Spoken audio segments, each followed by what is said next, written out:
একটি ব্যাগে 420 টাকার মূল্যের 1 টাকা, 2 টাকা এবং 5 টাকার মুদ্রা রয়েছে। 1 টাকা, 2 টাকা এবং 5 টাকার মুদ্রার সংখ্যার অনুপাত কত দেওয়া আছে? 8:1:5। কত দেওয়া আছে? 8:1:5। তাহলে এবার ব্যাগে কয়টি 5 টাকার মুদ্রা আছে? তো এক্ষেত্রে আমরা কিভাবে করব? তো মোট টাকার পরিমাণ এখানে বলে দেওয়া আছে 420 টাকা। 420 টাকা। তাহলে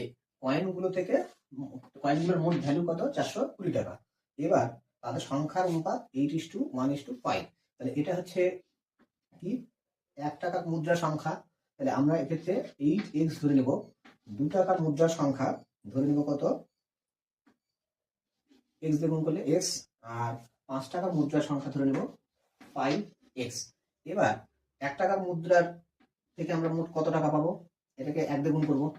1 দিয়ে গুণ করলে কত হবে? এটাই হবে। তাহলে 8x টাকা পাবো। যতগুলো 1 টাকার কয়েন তত টাকা হবে। এটাকে কত দিয়ে গুণ করতে হবে?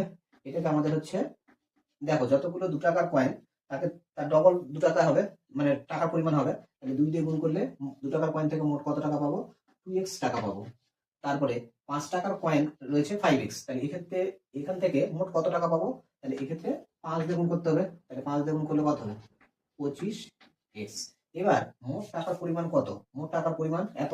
তাহলে এগুলো যোগ করলে আমরা কত পাবো? এগুলো যোগ করলে আমরা এই 420 টাকা পাবো। 420 টাকা পাবো। এবার এটা আমাদের হচ্ছে সলভ করতে হবে। তাহলে কত হচ্ছে এখানে?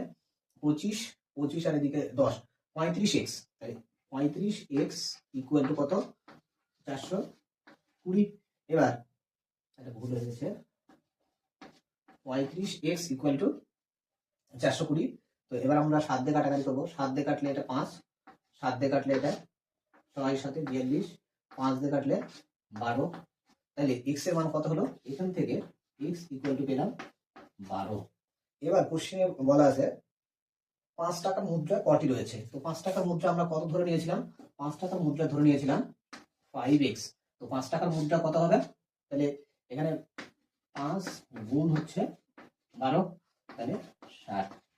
তো 5 টাকার মুদ্রা রয়েছে 60টি। তো অপশন হচ্ছে আমাদের সঠিক অপশনটা ডি। তো আশা করি অঙ্কটি তোমাদের বোঝাতে পারলাম।